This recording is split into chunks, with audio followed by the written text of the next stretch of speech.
Okay, let's reposition this button so that it's below this text like it is in our design if we go to that. So I'll go back to our index.html file and we'll just cut the button and we'll just paste it after the paragraph. Let's save it and refresh. And now it looks like the spacing might be a little bit off here. Let's hop back to the design really quick and zoom in. So what I see here is that there's more of a consistency between the margin between the button and the paragraph here and the paragraph in the heading here. So this is something that we'll want to tweak eventually, but for now let's keep it as is. All right, let's add the other buttons that have this style in our design.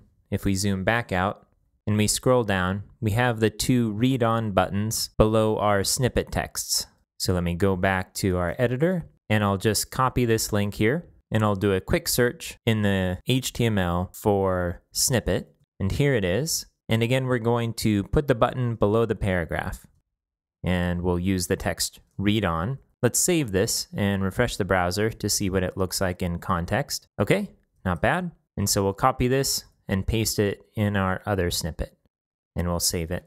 And there we go. Now the final button we need to style is up here in the header. It looks just a little different than our other button because it's more rounded on the two sides. It also has less padding on either side. So let's create an alternative version. Again, we're going to use the idea of a subcomponent for this. So let's create a design snippet here. I'm going to select the rectangular marquee, draw a rectangle around this, copy it, create a new file, paste it in, save this for the web, just like we've done many times. And we'll call this button pill because it's kind of a pill shape, and we'll save this. Now I'll jump back to the editor and I'll change the screenshot we're using here to button pill, and I'll copy this button markup and paste it below the image so we can test it out. And let's add a new class to this for the subcomponent. So we're going to start with the name of the component. We'll do a dash dash, and then we'll use a name to delineate this from other subcomponents. In this case, I think pill makes sense because it's a pill shape. And let's also change the text here to match what's in the design.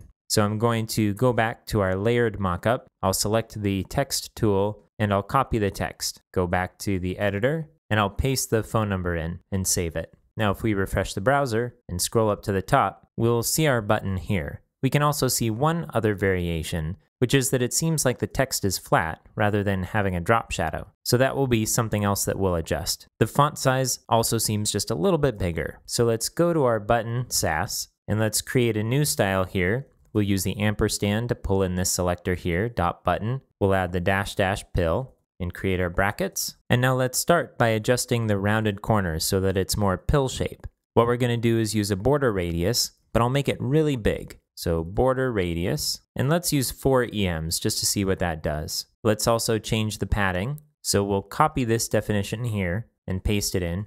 And now we just want to adjust the right and left sides. Now before, we had about 40 pixels here. Now, if we do a measurement between the edge of the text and the edge of the button, it's more like 22 or 24. So let's change this number to 22. Let's also bump up the font size slightly. So right now it's going to be 16 pixels, which is the default font size. Let's bump it up to 18 pixels, and we'll come back and convert this to a relative size once we know exactly what we want it to be. Let's remove the text shadow, and we can do that by doing text shadow and specifying none.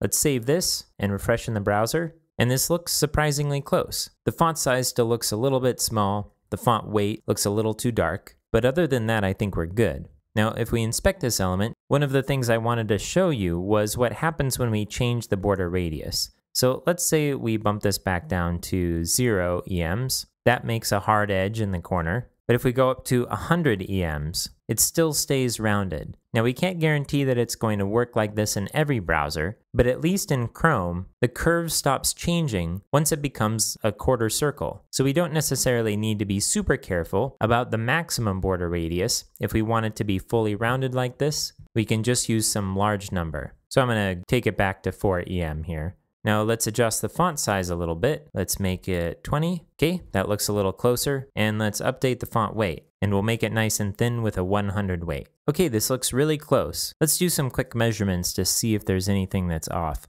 So I'm going to measure from the top to the bottom here, and we're at about 40 pixels high. If we measure from top to bottom in our CSS version, we're at 41, or 42, which is pretty dang close. If we wanted to totally cinch it up, we can drop a pixel from the padding in the top and the padding in the bottom. So here, let's go ahead and change the padding top to 11 and the padding on the bottom to 7. We'll save this and refresh. Let's also finalize our font weight to 100 and our font size to 20. And we'll save this and refresh in the browser, and there we go.